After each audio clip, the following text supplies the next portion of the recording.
Hello दोस्तों, this is डैलाश वाही बात करते हैं निफ्टी 50 इंडेक्स के बारे में। और आज के हाई को देखें तो 17,560 का हाई लगा, लो लगा 17,435 का। और आज की जो क्लोजिंग हुई है वो हुई है 17,464 पे।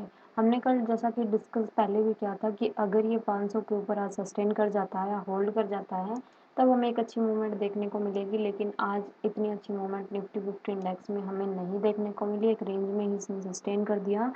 और सबसे अच्छी चीज़ है कि देखिए ये 500 के लेवल के ऊपर ही रुका हुआ है।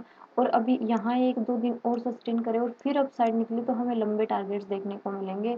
फिर हमारा जो नेक्स्ट टारगेट निकल कर आएगा वो निकल कर आएगा 17,650 के आसपास का लेवल। 30 से 40 यानी 50 के आसपास का लेवल हमें निफ्टी 50 इंडेक्स में फिर से देखने को मिलेगा। ये था हमारा डेली टाइम फ्रेम के अकॉर्डिंग। अब हम डिस्कस कर लेते हैं हमारे रिलायंस और टीसीएस को भी कि डेली टाइम फ्रेम के अकॉर्डिंग ये किस तरीके से बिहेव कर रहे हैं और किस तरीके की मूवमेंट आज के सेशन में हमें देखने को मिली है।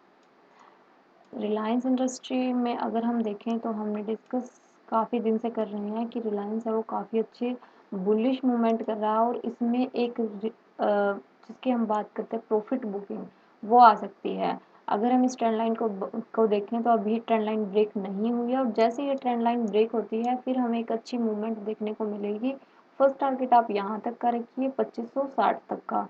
अगर ये सॉरी यहाँ से अगर ये 2600 का लेवल हमारा निकाल देता है रिलायंस इंडस्ट्री, तो फिर हम 2560 के लेवल तक डेली टाइम फ्रेम के अकॉर्डिंग जाएंगे। कल भी हमने इस स्टडी को डिस्कस किया था और आज फिर से इसी लर्निंग को हम डिस्कस कर रहे हैं। तो आप डेली टाइम फ्रेम के अकॉर्डिंग इस चीज़ को ध्यान रखिएगा। एक टीसीएस को और देख लेते हैं कि डेली टाइम फ्रेम के अकॉर्डिंग आज देखिए टीसीएस में आज फिर से हमें कोई मूवमेंट देखने को नहीं मिली। ये देखिए सेम एक बहुत छोटी कैंडल हमें देखने को मिली है।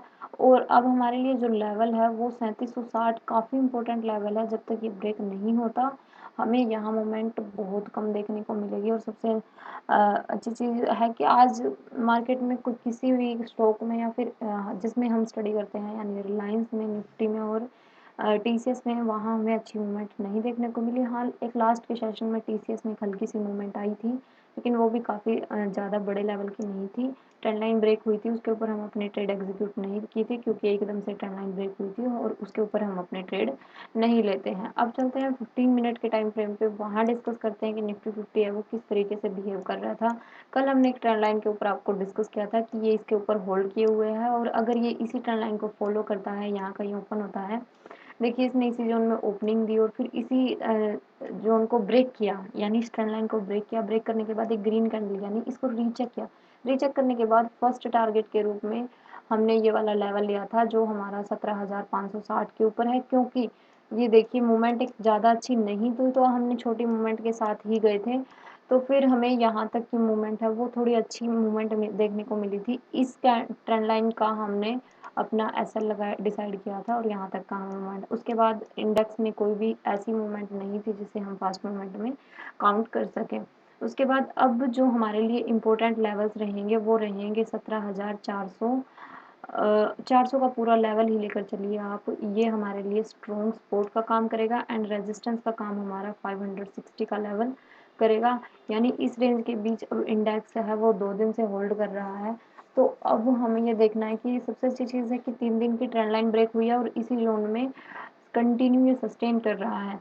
तो ज़्यादा चांसेस रहेंगे कि वो डाउन की तरफ जो हमें मूवमेंट देखने को मिला, अगर मूवमेंट आती है मॉर्निंग में, तो 17,330 से 40 के आसपास का एरिया जो हमारे लिए रहेगा। ये गैप अभी पेंडिंग है, ये भी फिल होते हुए हमें देखने को मिल सकता है। और अपसाइड जाता है तो फिर हमारे लिए यानी अगर इसी जोन में इसको 1-2 दिन और होल्ड करना पड़ गया तो कोई वो नहीं है, हमें फिर उसके बाद मूवमेंट अच्छी देखने को मिलेगी अप एंड डाउन साइड की। और अगर ये कल ही इसको ब्रेक कर देता है जोन को तो फिर हम 600 तक जा सकते हैं फर्स्ट टारगेट के रूप में और सेकंड टारगेट के रूप में 650 तक जा सकते हैं। क्योंकि वो हमने डेली टाइम फ्रेम पे चेक किया कि बहुत इंपॉर्टेंट हमारे लिए एक रेजिस्टेंस एरिया है। तो उसको आप ध्यान रखिएगा क्योंकि निफ्टी 50 इंडेक्स में जब भी मूवमेंट आती है तो 600 हमने पिछली वीडियोस में काफ़ी बार डिस्कस किया। जब भी निफ्टी 50 इस एरिया के पास आता है तो 6 जो हमारा 17,600 का और 650 का लेवल है वो इसके लिए काफ़ी इंपॉर्टेंट हो जाता है क्योंकि इसके ऊपर ये काफ़ी टाइम तक होल्ड करता है और वही सपोर्ट एंड रेजिस्टेंस लेके अप एंड डाउन की मूवमेंट हमें अच्छी देखने को मिलती है। डाउन की तरफ आप याद रखिएगा 17,300 330 से 40 का एरिया हमारे लिए फर्स्ट टारगेट के रूप में निकल कर आएगा। और अगर और यहीं कोई प्राइस एक्शन बन के या एक पुल बैक लेके या फिर एक ट्रेंड लाइन जिसके हम मतलब एक डाउन बियरिश ट्रेंड लाइन कोई आती है उनको फॉलो करके डाउन की तरफ ब्रेक करता है, तो फिर सेकंड टारगेट हमारे लिए फिर 240 का निकल कर आएगा, 240 से 50 का एरिया। फिर आप यहाँ तक की मूवमेंट ले सकते हैं निफ्टी 50 इंडेक्स में। निफ्टी 50 इंडेक्स का हमारा यही इतना ही था। अब हम देख लेते हैं हमारे टीसीएस एंड रिलायंस को। टीसीएस में अगर हम देखें तो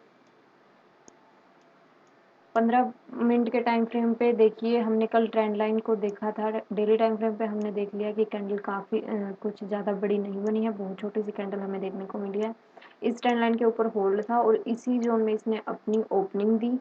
उसके बाद ये देखिए कि हमने यहाँ वेट किया, वेट करने के बाद यहाँ कोई मूवमेंट देखने को नहीं मिली और उसके बाद इसने अपनी जैसे ही इसको ब्रेक किया, यहाँ हमने ट्रेड एग्जीक्यूट नहीं की। हाँ, सबसे अच्छी चीज़ थी कि यहाँ एक इनसाइड कैंडल बनी हुई थी, लेकिन हम यहाँ कंफर्टेबल फील नहीं कर रहे थे ट्रेडिंग करने में, तो हमने ये मूवमेंट नहीं ली। यानी टीसीएस में आज हमारी कोई ट्रेड नहीं रही है।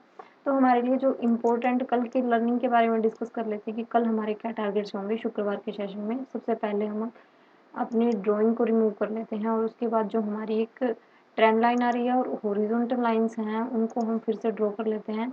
अब हमारे लिए जो 3750 का और डाउन की तरफ जो हमारा 3740 का, यानी ये 10 पॉइंट की जो रेंज है इसके बीच में हमारे लिए बेस्ट ट्रेड बनेगी अगर कहीं यहीं ओपन हो जाता है, क्योंकि मूवमेंट यहीं से आज फिर फास्ट देखने को मिली थी हमें, ये काफ़ी अच्छी मूवमेंट थी। उसके बाद सबसे अच्छी चीज़ है कि यहीं ये ओपन हो और उसके बाद अप एंड डाउन साइड की मूवमेंट करे। तो फर्स्ट टारगेट के रूप में हम डाउन को अब की बार 3720 को लेकर चलेंगे फर्स्ट टारगेट के रूप में। और अगर हम अप साइड की बात करें तो अप साइड के लिए हम फर्स्ट टारगेट के रूप में 3780 का वही सेम लेवल रहेगा हमारा, क्योंकि अप साइड में हमें लंबी मूवमेंट अब अभी देखने को नहीं मिली है। आज पूरा दिन होल्ड किया है टीसीएस स्टॉक ने और फिर उसके बाद कल अप एंड डाउन साइड यानी प्राइस एक्शन बन के यहाँ का सपोर्ट लेता है या फिर यहाँ को रेजिस्टेंस करता है। इस एरिया को आप ध्यान रखिएगा क्योंकि 10 पॉइंट की रेंज काफ़ी इंपॉर्टेंट है हमारे टीसीएस के लिए। अब हम रिलायंस को और देख लेते हैं, हमारे रिलायंस इंडस्ट्री में किस तरीके की मूवमेंट हमें आज देखने को मिली है। अगर हमने कल डिस्कस किया था कि इस रेंज में कहीं ओपन हो जाती है रिलायंस इंडस्ट्री तो हम इसी को ब्रेक करते ही यहाँ इस लेवल का कहीं हम यानी 75 या 70 तक का अपना एसएल लगाकर इसको डाउन में यहाँ तक का टारगेट ले सकते हैं। ये फर्स्ट टारगेट हमारा अचीव हुआ, ये काफ़ी अच्छी मूवमेंट थी और मॉर्निंग में इस लेवल को ब्रेक करते ही हमें काफ़ी अच्छी मूवमेंट भी देखने को मिली क्योंकि हमारा एसएल यहाँ हिट नहीं हुआ। जैसे इसने 60 को क्रॉस किया, 60 को ब्रेक करते ही हमें यहाँ तक की मूवमेंट यानी 2640 तक की 1% की मूवमेंट हमें काफ़ी अच्छी देखने को मिली। उसके बाद रिलायंस ने कोई मूवमेंट नहीं दी। अब हमारे लिए कल के लिए जो इम्पोर्टेंट लेवल है, ड्रोन रिमूव करते हैं पहले। इम्पोर्टेंट लेवल अब हमारे लिए ये रहेगा, जो हमारा रहेगा 2650 के आसपास का एरिया। और डाउन की तरफ अगर हम डिस्कस करते हैं तो हमारे लिए 2620 से 30 के आसपास का एरिया, ये लेवल इम्पोर्टेंट रहेगा। अगर इस जोन में कहीं ओपन होता है रिलायंस तो हमें फिर एक अच्छी मूवमेंट देखने को मिलेगी। ये देखिए, अगर हम डाउन से अप टू डाउन एक ट्रेंड लाइन की बात करें तो ये ट्रेंड लाइन भी आ रही है। हम इसको अच्छे से ट्रेंड लाइन के थ्रू ही डिस्कस कर लेते हैं 15 मिनट के टाइम फ्रेम पे। ये देखिए, एक ट्रेंड लाइन फॉलो हो रही है, इसको काफ़ी अच्छे से मतलब फॉलो कर रहा है जो हमारा रिलायंस है। आज पूरे दिन इसी को फॉलो किया है। तो हमारे लिए जो इम्पोर्टेंट रहेगा वो ये वाला लेवल रहेगा। ये एक हमारे लिए ट्रायंगल टाइप है। तो कल अगर इसी जोन में प्राइस फंसा हुआ है, अगर कल इसके ऊपर कहीं ओपन होता है यानी इस ट्रेंड लाइन के ऊपर कहीं रिलायंस इंडस्ट्री यहाँ ओपन हो जाता है और इसकी यहाँ रीचेक करके निकलता है या थोड़ा प्राइस एक्शन बना के निकलता है तो आप इसी लेवल का ऐसा लगाकर अपसाइड की तरफ जा सकते हैं। और अगर यही मूवमेंट डाउन की तरफ आती है तो फिर ये लेवल हमारे लिए एसएल के रूप में काम करेगा और फर्स्ट टारगेट के रूप में वही 1% के अकॉर्डिंग हम चलेंगे। 2600 हमारा फर्स्ट टारगेट के रूप में आएगा, निकल कर आएगा क्योंकि हमारे लिए यहाँ स्ट्रॉन्ग सपोर्ट एंड रेजिस्टेंस भी है। तो आप इनको ध्यान रखिएगा और अपसाइड की तरफ वो रिलायंस इंडस्ट्री जाता है, क्योंकि देखिए डेली टाइम फ्रेम के अकॉर्डिंग अगर हम जाएँ तो कल फिर से एक रेड कैंडल देखने को मिल सकती है, क्योंकि आज एक अच्छी रेड कैंडल बनी हुई थी और इन इंडस्ट्री में आज एक प्रॉफिट बुकिंग कैंडल बनी हुई है। तो आप इन लेवल्स को ध्यान रखिए, अगर ये अपसाइड जाता है तो फिर इस लेवल को निकलने के बाद फिर हम यहाँ तक का टारगेट 2660 तक फिर से जा सकते हैं। तो आप इन दोनों लेवल्स को ध्यान रखिएगा। आई होप सो आपको ये सारी चीज़ें क्लियर हो गई होगी। हमारा एम पैटर्न आज अच्छे से फॉलो हुआ है, क्योंकि हमने कल डिस्कस किया था कि अगर एम पैटर्न को फॉलो करता है तो फिर हमें यहाँ तक का टारगेट अच्छा देखने को मिलेगा। तो ये हमारी काफ़ी अच्छा लर्निंग पॉइंट रहा है। आई होप सो आपको ये सारी चीज़ें क्लियर हो गई होंगी। मिलते हैं अगले लर्निंग सेशन में। Thank you so much. God bless you. Take care.